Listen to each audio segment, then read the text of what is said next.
All right, ladies and gentlemen, welcome back to the channel. We're talking about the Chicago Bears in tonight's video. Now, keep in mind, this is a team coming off a 7-10 season last year with Justin Fields and co as the offense. This year is completely different, but I think a lot of people are in this kind of frame of mind that it's do or die, eat or be eaten right here, right now. And I get it, it's the NFL, it's a fast-paced world. But the only concern I have with the Chicago Bears this upcoming season is offensive line health. It's not offensive line talent, it's offensive line health. And you have guys like Nate Davis who just love to not participate in summer ever at any point. At least that's what it feels like. And yes, it's extremely frustrating, and I'm extremely frustrated with dudes like Nate Davis. But then you have dudes like, Darnell Wright dealing with injuries right now, Tevin Jenkins dealing with injuries right now. And, it's easy to see reports on Twitter. It's easy to see this kind of stuff that, Caleb Williams in the first team offense had a horrible day, or they just couldn't get anything going. They struggled in the red zone. They struggled with, turnovers or pre-snap penalties, whatever it is. And I'm just sitting here thinking to myself, like, at the end of the day, all I really care about is not Matt Eberflus. I don't think Matt Eberflus is that good of a head coach. All I care about is that the Chicago Bears are trending in the right direction, and they have Caleb Williams. They have their future franchise quarterback. They have their franchise guy, and that guy's name's Caleb Williams. So we'll see these guys in preseason. Didn't see him in the Hall of Fame game. The Bears obviously have an extra preseason game. I like the call. As uninspiring as that game was, there were still players who made impacts, and it was cool to see guys like Austin Booker get first looks. It was cool to see the new kickoff rule. But anyways, we're going to talk about the Chicago Bears in a whole with training camp in tonight's video. But before we do, if you guys enjoy it, be sure to hit that like button, hit that sub button for daily Bears content along with daily NFL content. Bears fans, if we could try and get this video to 150 likes, I would greatly appreciate it. So I see this tweet here from Courtney R. Cronin. Bears practice number 12. Nate Davis is in a ramp-up period and progressing in his return from injury. But the Bears starting offensive line had to shuffle Sunday while down 3 starters. And then she follows it up an hour or two later saying this: practice is over. Not a great one all the way around. Offense never really had a chance with 3 starters gone from the starting offensive line, and it's not like the defense won the day either. Bears are off tomorrow, return Tuesday. 6 days remain until preseason game number 2 at Buffalo. And people are like, freaking out about the number of practices. People are freaking about injuries.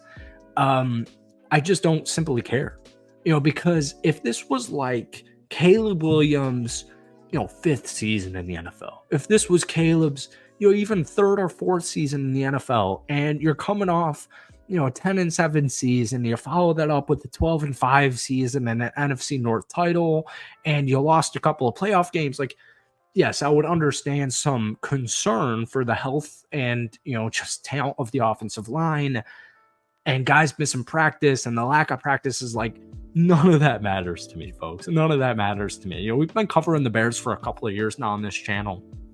It feels like all across the league, it's not just a Chicago Bears thing. Players get banged up in training camp, and there's just a lot of different perspectives you could take this. One thing that comes to mind after saying that sentence just now is like, all right, guys like Tevin and Darnell and Nate Davis are dealing with injuries right now.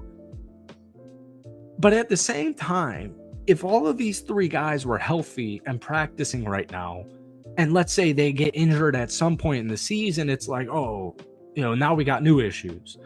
But I like to take the perspective of, let's get Tevin's injuries out of the way. Let's get Darnell's injuries out of the way. Most of it is just playing it safe. All right. Most of it's just playing it safe. Now, while I will admit with this defense, Caleb Williams in the first string offense, I don't give a rat's ass who's on the offensive line. I don't care if it's first stringers. I don't care if it's second stringers. I don't care if it's somebody from freaking Conant playing right tackle for us. I don't really give a rat's ass. It doesn't matter to me because I have Caleb Williams and it's just freaking training camp. But my point just stands, like, injuries happen. This is normal in training camp. Guys get off days. You don't have practice 7 days a week. Unfortunately, in today's day and age, you don't have 2-a-days anymore. It's very light training camps. I just heard a quote, I think it was from Aaron Rodgers on like Barstool Sports or Part of My Take or whatever it was, and he was saying like training camp's a freaking joke now. And that's just the cruel reality of today's era of football. And take that with a grain of salt, because we don't want player safety, et cetera, et cetera. But like, it's not that smash mouth football that you saw in the 90s, or that you even saw like 10 freaking years ago. So hearing that the Chicago Bears are having struggles on offense with second string and third string offensive linemen, folks, you're going up against freaking Montez Sweat. You're going up against all-pro cornerbacks. You're going up against one of the most underrated linebacker duos in the National Football League. Like, it makes sense to me that the offense is struggling against this defense.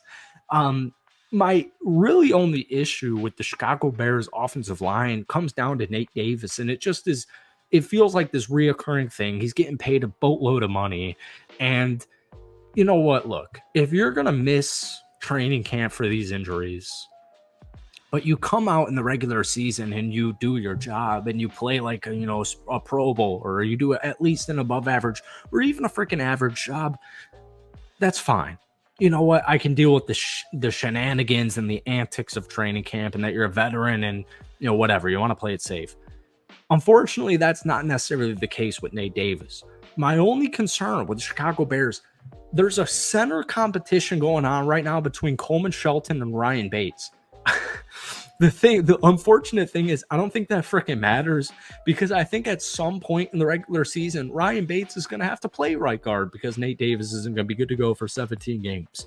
The good news is, guys, we're hearing praise about Austin Booker. We're hearing praise about Trevon Dexter. DeAndre Carter just said this quote earlier. Actually, this was a quote yesterday.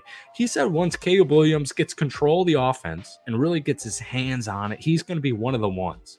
Kevin Byard said Kevin Byard has said that Caleb has made crazy, tremendous strides since the spring. He's excited to watch him. He really likes what he's seeing. DeAndre Swift said he's really impressed by Caleb's commitment to get better. He's not complacent, was his quote. Caleb hit DJ Moore in stride on a 35-yard touchdown during 7-on-7s today. You have a rookie quarterback. You have a brand new offensive coordinator. Once again, I'm on the seat with Matt Eberflus. I think he should be on the hot seat. In fact, I would have preferred they moved on from him last year, but the contingent factor in that is the Bears had one of the best, if not the best, defense in the second half of the season, and he's system-wise, he's a defensive head coach. So you got your OC, hopefully, and you got your offensive coordinator in Luke Getsy. Jesus fucking Christ. You got your offensive coordinator in Shane Waldron. You don't have Justin Fields. You don't have Luke Getsy anymore. It's a new year. It's a new system. It's a new everything for this offense. You have Rome Odunze in town. You have DeAndre Swift in town. You have Ryan Bates and Coleman Shelton in town. You have Keenan Allen in town. It's just going to take time. And you just can't worry about August 4th Twitter reports. All right. That's all I'll say there. I know this video was a little everywhere, but that's all I got. I hope you guys enjoyed it. Hit that like button, hit that sub button for daily Bears and NFL content. Let me know what you guys are thinking down below. Give me your biggest concern for the Chicago Bears in the comment section. Have a great rest of your weekend. We'll see you tomorrow.